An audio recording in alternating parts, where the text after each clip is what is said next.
Tres. Hola, ¿qué tal? Hoy hablaremos acerca de la cardiopatía isquémica. Los integrantes del grupo son Surimana Valencia Larcón. Y José Alfredo Casas Quispe. Bien, vamos a iniciar desarrollando lo que es el tema. Hablaremos primeramente de lo que es la definición. Vamos a definirlo como un desequilibrio entre lo que va a ser el aporte y la demanda de oxígeno por el miocardio. Tendremos en cuenta que va a haber un conjunto de signos y síntomas que van a producirse a raíz de lo que es la falta de oxígeno y la respuesta del miocardio ante esto, ¿no?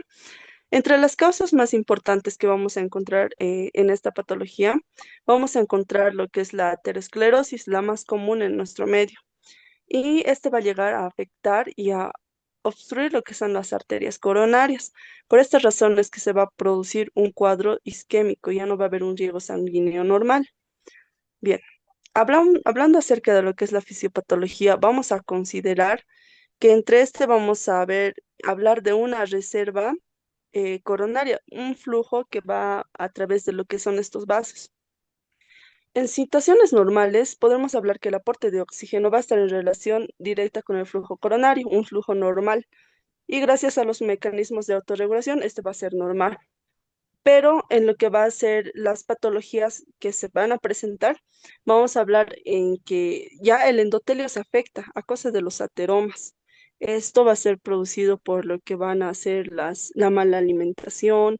Bueno, sabemos que las placas de grasa se van a acumular en lo que es el endotelio.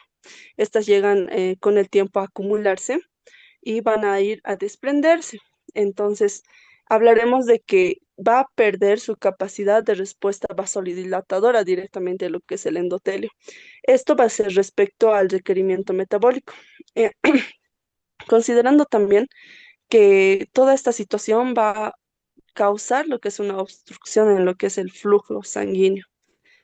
Entonces va a haber en relación a este un mecanismo ateromatoso que van a ser estas placas ya mencionadas, y un mecanismo trombótico, que van a llegar a crear todo este mecanismo, ¿verdad? Entonces, ese coágulo o ese trombo que va a llegar a obstruir el vaso va a evitar que haya un flujo normal y se pueda eh, obstruir el flujo. Bueno, voy a hablar ahora de lo que es el desencadenamiento de la cascada isquémica. Va a iniciar con lo que se ha mencionado, el aporte disminuido de oxígeno. Este va a causar lo que es una alteración metabólica subclínica, en lo que va a haber, podemos relacionarlo con algunas situaciones de disnea, podemos relacionarlo con alguna situación de obstrucción o bueno, algunos indicios de lo que va a ser preinfartos y demás. También vamos a hablar de lo que es una alteración metabólica con disfunción sistólica, perdón, disfunción diastólica. Este al momento de lo que va a ser la relajación o la apertura de los vasos y las válvulas para poder dar paso al riego sanguíneo. Entonces va a haber un mecanismo de obstrucción y una alteración en toda esta función que normalmente funciona bien. También vamos a encontrar una alteración metabólica con daño celular reversible. Por eso es que el mantenimiento farmacológico estaría relacionado de acuerdo a este, ¿no? Un buen diagnóstico antes de llegar a lo que es un infarto. Posteriormente a esto podemos asociarlo a una necrosis miocárdica por muerte celular, por falta del riego sanguíneo, llegan a lo que va a ser infartarse algunas partes del tejido miocárdico por la falta del riego. Hablando acerca de lo que es la epidemiología, vamos a considerar que al menos 15 millones a nivel mundial van a sufrir una coronariopatía a causa de lo que son ateromas o cualquier factor desencadenante asociado. Y esto va a ser la causa principal de muerte en este tipo de pacientes. Entre los factores de riesgo vamos a hablar acerca de lo que son más importantes y más comunes, que es el tabaquismo pasivo y activo. Estos son muy importantes ya que es un mal hábito y, bueno, puede agravar el cuadro. También hablamos de lo que es la dislipidemia con LDL, mayormente, principalmente asociado a este, y HDL bajo, es decir, que ambos van a ser predisponentes a que bueno, perdón, de la del LDH, LDL va a ser predisponente a que se vayan formando los ateromas y se cause la patología. También hablamos de lo que es la diabetes mellitus. Esta va a ser un factor de alto riesgo más que todo en nuestro entorno. El sedentarismo y la obesidad que van a ser también factores predisponentes. Y una edad que es más que todo dirigida a mayor a 65 años, muy predominante en esta edad y en varones. Ahora vamos a hablar de lo que va a ser la clínica. Vamos a tener en cuenta la clasificación de los síndromes isquémicos, porque van a ser estos un conjunto de signos y síntomas. Entre ellos vamos a encontrar esta tabla que nos va a hablar de una cardiopatía isquémica subclínica, una cardiopatía isquémica asintomática y síndromes coronarios agudos. Hablando primeramente de lo que va a ser una cardiopatía isquémica asintomática tendremos una isquemia silente y un infarto agudo de miocardio silente, que bien no van a estar con tanto, no van a marcarse de forma tan notoria, pero van a ser evidentes a pesar de que no den síntomas anteriores a este. Vamos a encontrar lo que son síndromes coronarios agudos. Entre esos los que vamos a desarrollar más adelante, pero vamos a encontrar lo que van a ser sin supradesnivel del segmento ST, hablando de electrocardiograma. Vamos a encontrar entre estos lo que es una angina inestable, un infarto agudo de miocardio sin un DAQ, y entre los que van a ser con supradesnivel de ST, encontramos lo que van a ser infarto agudo de miocardio, y también vamos a asociarlo con lo que va a ser una muerte súbita entre estos síndromes coronarios agudos. También vamos a considerar lo que van a ser los síndromes coronarios crónicos. Entre estos van a estar las anginas como crónica inestable, vasoespástica, microvascular y miocardiopatía isquémica crónica. Estos se desarrollan y se van a clasificar en más partes que vamos a ir desarrollando, pero hablaremos ahora de lo que va a ser un síndrome coronario intermedio. Hablando de este, vamos a tener como presencia de un dolor anginoso típico que va a ser prolongado en reposo, ya hablando de lo que van a ser las anginas. Este va a estar aproximadamente durando solamente algunos minutos y va a ser debido a un aumento enzimático, que va a haber, ante este va a haber una respuesta variable de los nitratos. Va a ser el origen y la razón de este tipo de dolor. Y también va a tener un alto riesgo clínico. Vamos a considerar también lo que va a ser entre ellos, los mencionados, el infarto agudo de miocardio sin onda Q, tipo T o ST. Esto lo vamos a encontrar en el EKG, pero también vamos a mencionar que la sintomatología entre este infarto agudo de miocardio va a ser un dolor anginoso de reposo prolongado, pero este va a durar más de 30 minutos.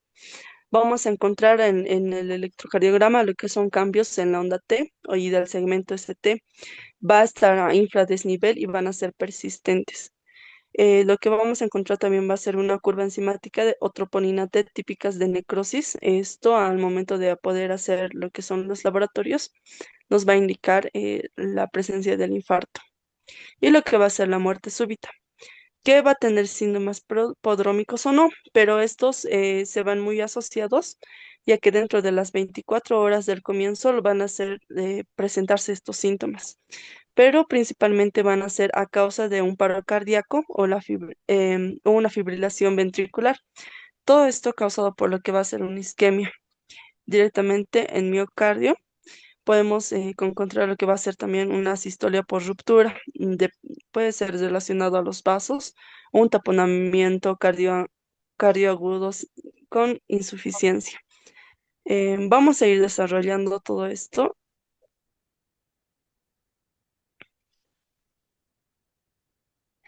Hablando de lo que van a ser las anginas, hablaremos de lo que es la angina vasoespástica variante, microvascular y la miocardiopatía isquémica crónica.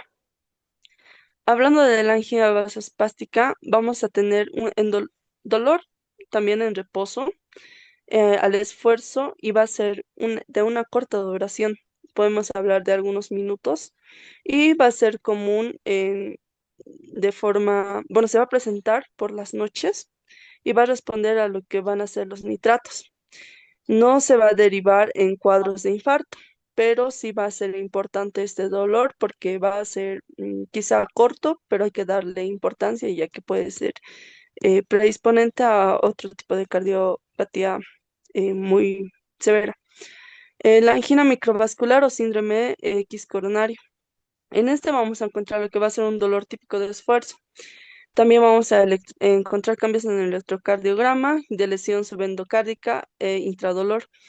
Vamos a encontrar lo que va a ser una anatomía coronaria normal, no va a haber alguna alteración y sí, no va a tener lo que va a ser un espasmo en grandes vasos. Hablaremos de la miocardiopatía isquémica crónica. Este tipo de miocardiopatía va a ser sin antecedentes anginosos o antecedentes crónicos, que van a ser poco relevantes, no va a haber tanta importancia en esas presentaciones. Van a llegar a consulta directamente por lo que van a ser arritmias o un síndrome de insuficiencia cardíaca. Eso va a ser lo que mayormente nos va a llevar al diagnóstico. Hay varios factores de riesgo que van a predisponer a este tipo de patología, pero se debe estudiar y valorar siempre los factores predisponentes en el paciente.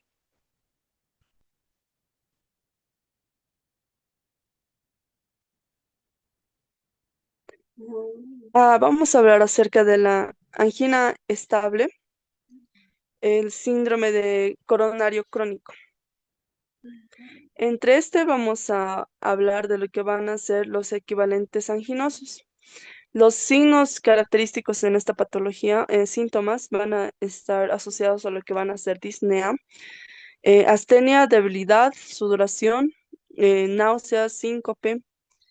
Encontraremos también lo que van a ser lo que es dispepsia y van a estar presentes mayormente estos signos en mujeres, en ancianos y en diabéticos. Estas personas son más predisponentes a sufrir este tipo de patología. Hablemos de lo que va a ser a la angina típica.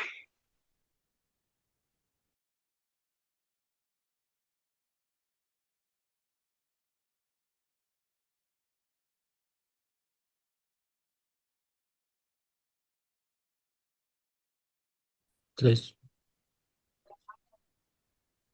Bien, hablaremos ahora de lo que va a ser la angina típica. Vamos a mencionar que este tipo va a haber, van a haber criterios para poder diagnosticar a esta. Una angina típica debe cumplir con dos de tres criterios de los que se van a mencionar. Entre estos vamos a encontrar dolor y malestar torácico, retroesternal, con calidad y duración características menores a 10 minutos. La otra va a ser que este dolor se va a llegar a precipitar con esfuerzo físico de la misma intensidad, estrés emocional y frío. Puede manifestarse en este tipo de situaciones. Como criterio 3 vamos a encontrar lo que va a ser, se va a llegar a aliviar con reposo o nitroglicerina ante, bueno, una atención directamente a esta. Para esta, lo que va a ser importante que encontremos en el examen físico va a ser lo que van a ser constantes vitales. Tenemos que revisar que presión arterial, la presión arterial en ambos vasos, la frecuencia cardíaca y la saturación de oxígeno estén normales. Tenemos que considerar también la exploración cabeza-ojos, que este va a ser importante según la edad y también la forma en la que podamos encontrar un pliegue diagonal en el lóbulo de la oreja, que va a ser característico en personas mayores que podemos encontrar este tipo de patología de lo que va a ser el síndrome coronario crónico. En cuello podemos ver lo que van a ser soplos carotídeos. Ya la exploración cardíaca vamos a encontrar podríamos encontrar lo que van a ser soplos. Estos pueden asociarse a lo que es una valvulopatía estenótica o insuficiente, según el soplo que lleguemos a encontrar. Podemos encontrar lo que van a ser galopes en S3 o S4, o también algunos roces de fricción. Ya hablando acerca de lo que va a ser una exploración en pulmones, vamos a encontrar estertores. Ya en el momento de que podamos presenciar un edema pulmonar que el paciente esté presentando, secundario a una isquemia. A nivel de abdomen vamos a encontrar lo que van a ser soplos, puede ser por arteria renal o por arteria aorta. Vamos a encontrar masa pulsátil, ya puede estar este mismo asociado a un aneurisma de aorta abdominal.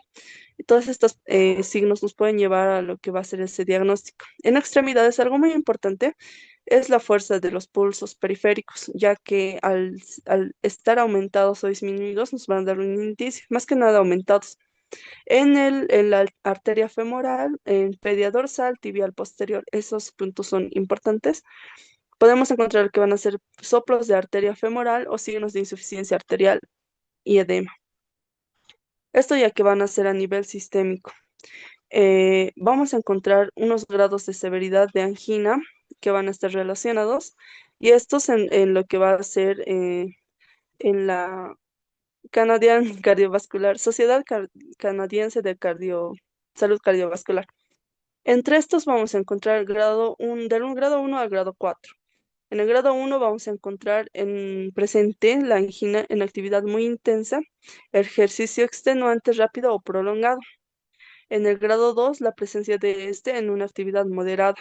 Subir, como puede ser subir un tramo de escalera largo o andar más de 2 manzanas o grandes distancias relativamente grandes. En el grado 3 vamos a encontrar una actividad leve, la presencia de angina en una actividad leve, como subir menos de un tramo de escalera o andar menos de 1 o 2 manzanas, tramos más cortos de algunas 2 o 3 cuadras, por ejemplo. Y en el grado 4 que va a ser en reposo, y ya es muy agravado, ya que cualquier actividad puede llegar a producir un dolor precordial, lo que va a ser la angina. Bien, ahora hablemos de lo que va a ser la angina estable e inestable. Vamos a poder describirlo ahora según su aparición, duración, al reposo, cómo se manifiesta también la respuesta al tratamiento y su intensidad. En la angina estable vamos a encontrar su aparición en esfuerzos previsibles. En lo que va a ser una angina inestable, vamos a encontrar su aparición en reposo y momentos inesperados. Va a ser una diferencia característica de estos. Su duración, que va a ser la duración de la angina estable hace hasta 10 minutos. En cambio, de la inestable va a ser hasta 30 minutos. Al reposo, la presencia de este se va a aliviar. En cambio, en la angina inestable no va a desaparecer. En angina estable, la respuesta a la nitroglicerina va a ser efectiva. En cambio, en la angina inestable va a ser cada vez menos la respuesta efectiva ante la nitroglicerina. Y hablando de lo que es la intensidad, la angina estable va a tener una intensidad de leve a moderada, que puede llegar a ser tolerable. En cambio, la inestable, su intensidad va a ser elevada y causando mucho más dolor.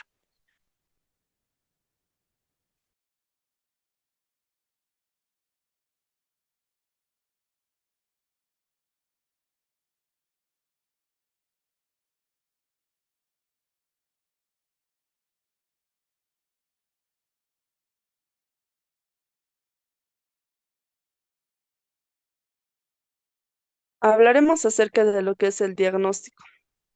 En el diagnóstico vamos a mencionar lo que es importante, ya que justamente en el momento en el que se va a presentar este tipo de dolor y va a hacer que todo este mecanismo se active, vamos a intentar diagnosticarlo en ese momento.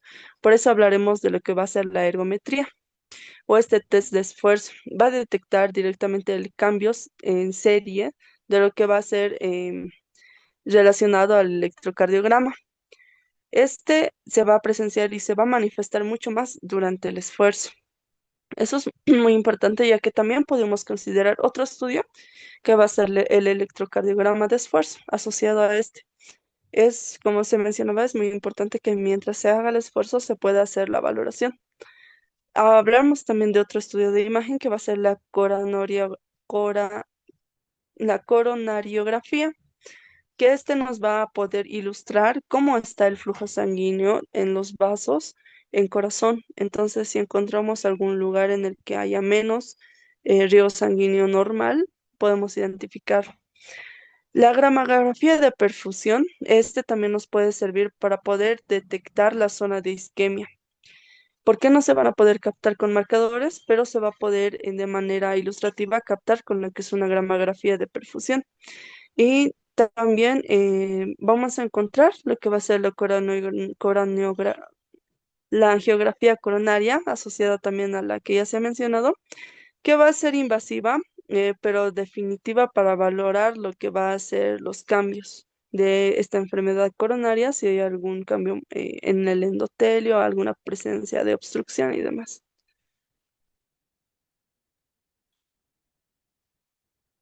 Ya. Continuando con la presentación, en el tratamiento vamos a tener medidas generales.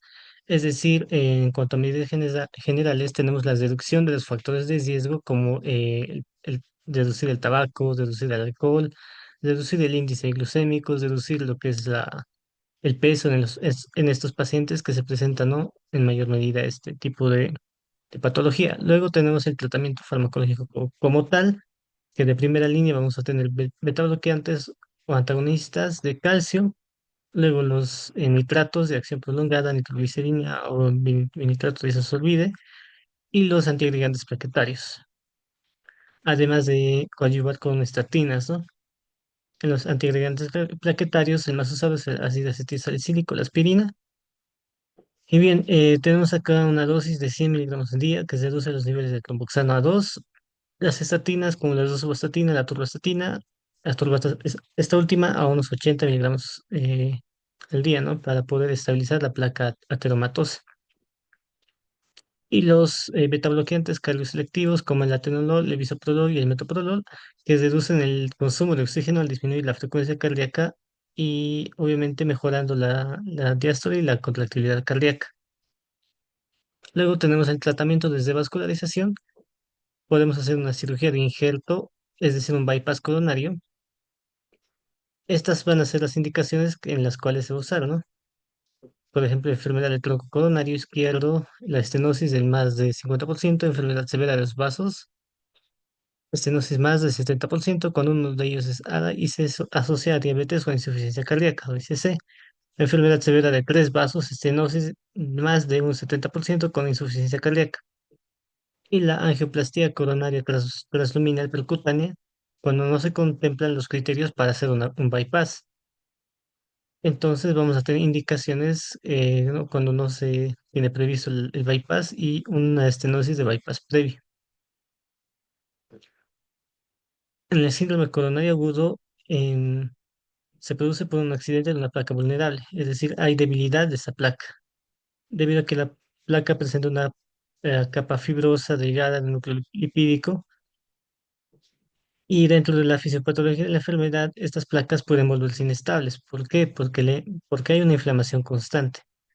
Al romperse este evento de las láminas puede liberarse toda esa placa, formando una obstrucción, un trombo que puede obstruir lo que es el flujo coronario, produciéndose así cuadros importantes en cuanto al electrocardiograma nos va a referir. Entonces, partiéndolo en dos partes, ¿no? El síndrome coronario agudo sin elevación del ST de escasez y el síndrome coronario agudo con elevación de ST, ¿no? En el síndrome coronario agudo sin elevación del ST vamos a encontrar unas troponinas normales que nos puede dar, ¿no?, una angina inestable o unas troponinas elevadas que puede ser un infarto no Q o subendocárdico. Y con elevación del ST vamos a encontrar ya directamente, ¿no?, infarto con onda Q o desnivel del ST con una afectación transmural. En en el síndrome coronario sin elevación del ST predomina una agregación plaquetaria, mientras que en el síndrome coronario agudo con elevación del ST implica cambios trombolíticos, una actividad de oclusión del vaso y lo que es la fibrina, ¿no? Posteriormente, en la angina inestable vamos a tener la RPP, que es de pozo, reciente comienzo, postinfarto y progresivo. En el electro vamos a encontrar el infradesnivel del ST, 0,5 milímetros en derivaciones continuas que indica una lesión miocárdica. Alteraciones de la onda T, que puede ser negativa y simétrica, que expresan una isquemia. las troponinas, ¿no? Que son más sensibles y específicas para el infarto. ¿Cuál es la troponina I, la troponina T? Y luego la CPK-MB, proteína fosfoquinasa MB, para detectar los infartos, y la mioglobina, que es la primera en elevarse, ¿no? Estos son biomarcadores. Y el patrón que vamos a ver en una cardiopatía isquémica van a ser la onda T invertida, ¿no? Como en esa imagen, la elevación o lesión en la parte, ¿no? Del segmento ST, elevación, y ya que produce una necrosis, una onda ocupatológica, ¿no? En infradesnivel del ST, y podemos ver la progresión, ¿no? En una cardiopatía isquémica mediante el electrocardiograma. Luego, volviendo al tratamiento, tenemos tratamiento antitrombótico que está indicado en una doble integración, aspirina y inhibidores del ADP, clopidogrel o prasugrel o ticagrelor, ¿no? Y tratamiento anticoagulante. Se debe iniciar vía parenteral, ¿no? Los más utilizados son la heparina no fraccionada, de bajo peso molecular no fraccionada, y sus nombres comerciales, ¿no? Entonces, en primer paso vamos a tener que asegurar la vía aérea, ver la ventilación, de circulación, ¿no? Como está en las guías de PTLS. Y luego vamos a hacer un control de ataque anginoso con nitroglicerina, que es un vasodilatador mixto de 0,4 miligramos sublingual.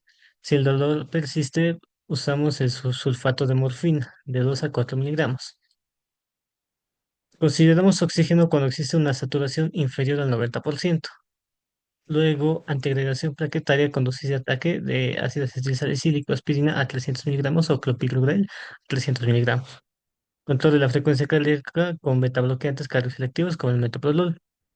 Y las estatinas que nos van a ayudar, ¿no? A reducir los niveles o la dislipidemia persistente o existente.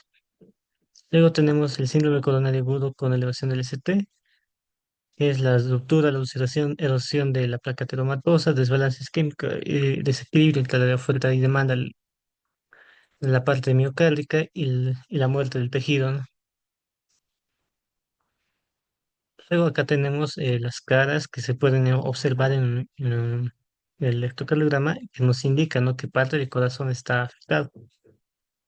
Por ejemplo, en la parte septal B2, B1 está más implicada la arteria descendente anterior, descendente posterior. Y así vamos a corroborar todo esto para dar un seguimiento adecuado. Y tratamientos de perfusión, la angioplastia coronaria transpercutánea, la fibrinólisis o la trombólisis que nos va a coadyuvar para todo ese tratamiento. Y gracias.